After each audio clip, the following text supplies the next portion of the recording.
fair warning, the ending to this story is very abrupt and very upsetting. But before we get into today's story, if you're a fan of the strange, dark, and mysterious delivered in story format, then you've come to the right place because that's all we do, and we upload once or twice every week. So if that's of interest to you, please offer to curl the like button's hair for their wedding, but then repeatedly touch the top of their ear with the curling iron. Also, please subscribe to our channel and turn on all notifications so you don't miss any of our weekly uploads. All right, let's get into today's story.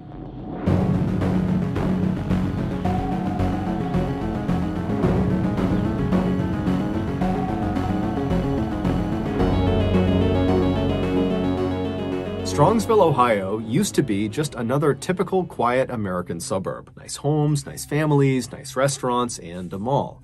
But in late 2017, a discovery was made in Strongsville that put this town on the map in the worst way possible. To understand this discovery, we need to go back to early 2016 when this town's nightmare began. In early 2016, two longtime Strongsville residents, Bruce and Melinda Pleskovic, received some very exciting news. Their 20-year-old daughter named Anna and her 20-year-old fiance named Jeff had just told them they were expecting a baby girl. And so Bruce and Melinda were totally excited about the prospect of finally becoming grandparents, but at the same time, they knew Anna and Jeff did not have very much money. Anna still lived at home with Bruce and Melinda. She did have a job, but she made very little money. She was a waitress at a local Applebee's restaurant. And as for Jeff, he had a better job working as a service technician for a heating and air company, but he didn't have enough money to support him and Anna.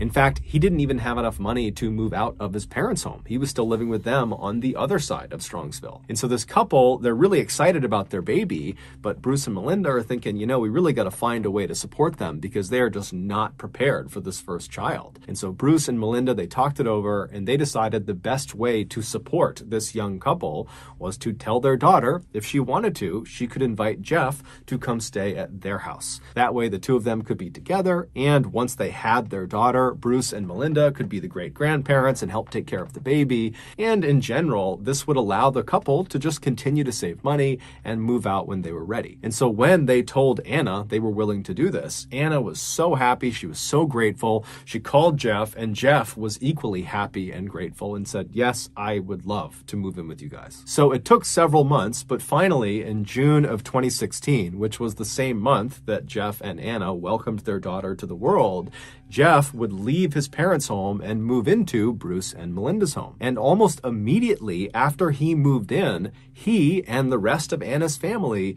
began experiencing some very strange and disturbing things around their property. Just a few days after Jeff had moved in, he and Anna were home alone. They were on the main floor of the house and they were having dinner at the kitchen table. And at some point, Jeff just happened to glance out one of the back windows that looked out into their backyard. And now this property had this huge sprawling backyard. Basically, they had all these houses kind of in a row, and they all had almost like a communal backyard, this big open space.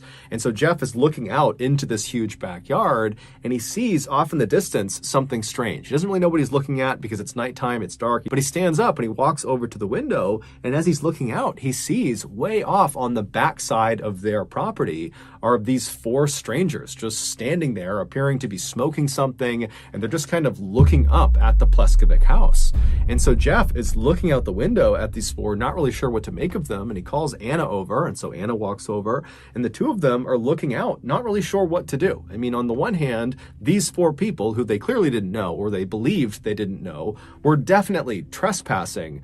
But at the same time, they weren't really doing anything. They were just kind of standing there smoking. But as they're watching these four people, one of them begins walking up the property towards their home and then stops alongside the Pleskovic trampoline, which was in their backyard. And this person begins fiddling with the trampoline. And so at this, Anna's like, you know what? I don't know what they're doing. I feel totally uncomfortable. And so Anna would actually call the police. And so the police, they come out. But by the time the squad car arrived in front of the Pleskovic house, the four people in back must have seen the car and they took off running. And so when the police officer went in the backyard and looked around, There was no one there, and there was also no sign they were there. There was no dropped cigarette butts or anything. They just kind of vanished. And so the police officer told Jeff and Anna, if they come back, let us know. And so the officer left. And then a little while later, when Bruce and Melinda came home, Jeff and Anna would tell them about what happened, and they would agree that that was totally strange, that in all the decades they had lived in Strongsville, they had never had anybody stroll onto their property and just loiter in the middle of the night. And so for the next couple of days, the family was definitely on edge. But after a little while, this whole incident was largely forgotten about. Fast forward about 5 months to November 2016, and Anna was home alone with her young daughter, and she's playing with her daughter on the first floor of the house towards the front of the house. And as she's playing with her daughter, she suddenly hears what sounds like someone trying to open the back sliding glass door on the back of the house. And so instinctively, Anna thinks, okay, Jeff must be out there, or my parents must be out there, and they don't have a key or something. And so she scoops up her daughter, and she begins walking towards the back of the house to open this door for them. And when she walks into one of the back rooms, before she reaches the back door, she happens to look out one of the windows that looked out into the backyard. And standing right up against the glass is this unknown male figure with his face pressed up against the glass. And so Anna just freezes and stares at this guy. And then this guy, he notices Anna and he ducks down out of view. And now Anna's thinking to herself, this is the guy. He must have been trying to break in my back door. I'm home alone. I don't know what's going on here. I don't know if he's going to try to break in again. And so she just turns and runs back towards the front of the house. She runs upstairs. She goes in a bedroom. She locks the door and she calls the police. But by the time the police come out there and they look around, they can't find this unknown figure that was at the back of the house. And there's no sign of an attempted forced entry. And so unfortunately, they told her, look, I'm sure this was very traumatic for you, but there's really nothing we can do here. There's no evidence to suggest who did this. And so please just, keep your house locked. And if you see anybody suspicious on your property, call us back. And so naturally, after the police left and Anna had a chance to contact Jeff and her parents, they were horrified and they rushed home to comfort her. And then after the initial shock of this incident had worn off, the family began to speculate, do you think this might be connected to those 4 strangers we saw on our property a few months ago? It just seems odd that those two things would happen so close together. And then the family began to think, okay, well then who is this person? Who are these people? What do they want? Why are they targeting us? What's going on? Because as it was, the Pleskovic family, they didn't have any enemies, at least none that they knew of. If anything, the people of Strongsville adored this family, especially Melinda, the mother. For the past 20 plus years, she had been a middle school teacher in town and her students adored her. She was also a big-time soccer coach in the community because she had played in college and she was still very passionate about it. So she was this amazing coach. And in the eyes of many parents in the Strongsville community, Melinda was a bit of an inspiration because she was not only the mother to Anna, she was also the mother of an 18-year-old boy named Kyle who had Down syndrome and was nonverbal. And Melinda just had this unbelievable way with him where she was so good to him. She incorporated him in everything. She got him so involved. She gave him the best life he could possibly have. And so anytime you saw Kyle with his mother, Kyle would be all smiles. Even though Kyle couldn't speak, it was so obvious his mother made him incredibly happy. But regardless of the reason for these strangers to be lurking around their property, the Pleskovic family was now totally on edge and found themselves constantly looking out the windows, especially at night, in fear these strangers were going to come back and might try to break in again. And unfortunately, these strangers would come back. In January of 2017, so 2 months after Anna saw that unknown figure at the window and heard the back door sliding around, Bruce's car was broken into. It was sitting in the driveway of their property. Someone got inside of it and stole his laptop. And so Bruce, he calls the police and he says, I've got to believe this has to do with the people that are harassing my family. And the police believed him and they began looking around and asking around, but they could never track down the laptop or the thief. And so once again, the family was kind of left on their own. And the police said, look, if you see anything else, let us know. But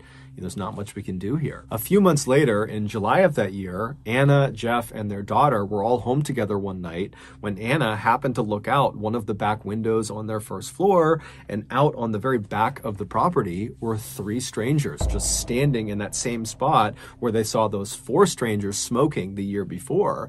And these 3 strangers are just standing there looking up at the house. And so horrified, Anna calls out to Jeff and says, look, there are 3 people in the back of our property. And so Anna, she pulls out her phone and she's calling the police. And as she's calling the police, Jeff, who's totally upset that there are these people harassing him and his family and making them feel unsafe, he just grabs a flashlight and storms out the back door to go confront these people. But as soon as Jeff went out the back door, before he could even shine the light on them, the 3 people had turned and ran and vanished. And so finally, when the police did show up, they were aware of all the calls they had gotten from this family. And so they went out there and they did a serious search for these 3 strangers, but like always, nothing was found. And so the family once again was told, if you see anything else, let us know. The following month, which was August, Anna was home with her daughter, along with her mother, who was upstairs. And as Anna is in the front of the house in the playroom with her daughter, she hears the sound of somebody trying to open that back sliding door. And now immediately her radar is up because she knows what happened the last time she heard the sound. There was that person in the window. But she's thinking, okay, I can't just immediately call the police. I need to at least look and see if there's someone that I know at the back door. And so she scoops her daughter up, she stands up, and she walks around to the edge of the room she's in, and she kind of peeks her head down this hallway that will give her a clear view of this back sliding glass door. And once she finally has a full view of whoever is there, she screams because there are 2 large adults, as she would say, standing at the back door trying to force open this door. And so when she screams, these 2 strangers, they hear it, they turn around and they run. And Melinda, she was upstairs, she hears her daughter screaming, she comes flying downstairs, she's trying to figure out what's going on. Anna is hysterical, the baby's crying, and so Melinda actually calls the police about what her daughter has just seen. The police come out, they search the property, they can't find anyone, and so again, the police leave and they tell the family, look, I'm sorry this is happening to you, but we can't do anything. So please just let us know if anything else happens and we'll be out here as soon as we can. We're bound to catch these people, but right now we just don't have much to operate on. The following month, which was September, one of Melinda's car keys would go missing. And whoever had these keys, whoever had stolen these keys, would use it to randomly start Melinda's car in the middle of the night. And they also used it to set off her car alarm at odd hours of the night. And then also during this time frame that her keys were missing, they also discovered that there were nails jammed into the tires of Bruce's car. And so, of course, the family calls the police and tells them about what's going on, but the police can't do anything. And so, very frustrated, Melinda actually takes to Facebook and posts that someone's stolen her keys and please just give them back. And just overall, she's pleading with whoever is harassing her family to just leave them alone. But unfortunately, this post would not do anything. The harassment would continue. A month later, on October 19th, Jeff was home alone when he heard the sound of the back sliding glass door rattling. And now he knows that every time this has been heard by Anna, that there's always some stranger at the back door. And so Jeff grabs the family dog and he very carefully turns and looks down that hallway towards the back door to see who this is. And right as he pokes his head out, he sees there's this large adult figure with a hood up trying to open this back door. And so the dog sees this person and starts barking and running towards the door. Jeff runs after the dog, and this big person outside who's trying to break in, he sees the dog, he sees Jeff running, and he turns and he runs away. And so Jeff and the dog, they stay inside the house and they watch this guy just take off across the property and disappear into the trees. And Jeff would call the police, but like always, the police came out and there just was nothing they could do. 4 days later, on October 23rd, Jeff, along with his young daughter and Bruce, they went to the local Applebee's where Anna worked to have dinner there and have Anna wait on them. And then after they were done eating, they said their goodbyes to Anna, they left the restaurant, they hopped in their cars, and they drove back to their house. When they got there, Bruce was the first up the steps, and he got to the front door and it was locked, and so he knocked, and Kyle, his son, he came and unlocked the door. Bruce went inside, followed close closely behind by Jeff, who was holding his daughter. They get inside, and Bruce walks through the house to the back of the house where the kitchen is. He flips on the lights, and there's something on the kitchen floor. And when Jeff sees it, he immediately turns around and runs out of the house carrying his daughter. He grabs Kyle along the way and just takes them straight out of the house. And then once Jeff was outside, he called 911. And when you listen to his 911 call, it sounds like Jeff is unable to process what he has just seen. 911, what's the address of your emergency? Somebody's been attacked in my house. Somebody's been what? Attacked. They attacked who? Who was attacked? Mel Pleskovic. Mel Pleskovic was attacked. He was attacked by whom? Do you know? She was. No, we just came home. She's on the kitchen floor. Jeff and Bruce had just discovered Melinda lying on the kitchen floor. She'd been stabbed over 35 times and shot 3 times. She would be rushed to the hospital, but she would die that night. Although the family was in shock and couldn't even begin to process what had just happened, they were all acutely aware that whoever had done this to Melinda had to be connected to all of these strange and suspicious people that had been lurking around their property for the better part of 2 years. In fact, literally after Jeff had called 911, Bruce was inside in the kitchen kneeling next to his dying wife, and he called 911 and he would tell the dispatcher that the Strongsville Police Department really dropped the ball. 911, what city is the emergency in? Please come to 1 for Blazing Star. I think my wife's dead. Someone. We've had people breaking into our fucking house, sir, and now someone killed her. Sir, tell me the city you need to talk to. Strongsville, Ohio. Okay, you need to be transferred. Don't hang up. 911, what's the city of your emergency? Strongsville, Ohio. We have people on the way already. What's the address? For Blazing Star. I think someone killed my wife. You think someone killed your wife? Yeah, it looks like she has stab wounds on her back. We've had people trying to break into our house all year. Sir, I need to ask you questions, okay? Are you there right now? I just got in the door with my new son-in-law. My son Kyle was here with her. Sir, what I want you to do is walk outside. The Strongsville Police Department would come out in force for this case, and they would solve it in just 4 days. And when they went public with who killed Melinda, no one could believe it. Back on October 23rd, so this was the night Melinda was discovered, Jeff, along with his young daughter and Melinda and her son Kyle, they were all together in the house. And at some point, Jeff had put his daughter down in her playpen and then went into the kitchen where Melinda was. And he walked up to her, pulled out a knife, and stabbed her over 35 times. And then when Melinda fell to the ground, Jeff drew a gun and shot her 3 additional times to make sure she was dead.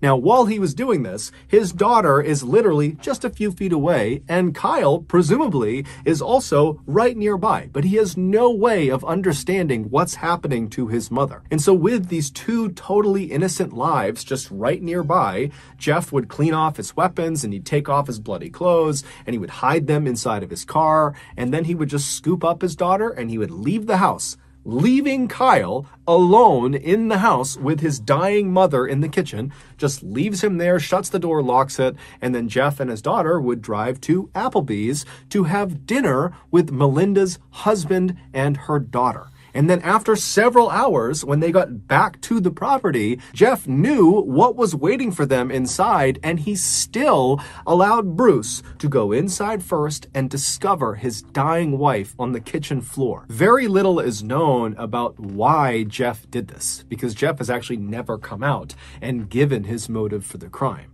The running theory is that Jeff actually was not going to be able to pay for the wedding, which was coming up in a couple of days, and the wedding venue had actually contacted Melinda and said, hey, we're canceling the wedding because your future son-in-law can't pay for it. And so Melinda apparently confronted Jeff about his financial troubles, and the theory is he snapped and killed her.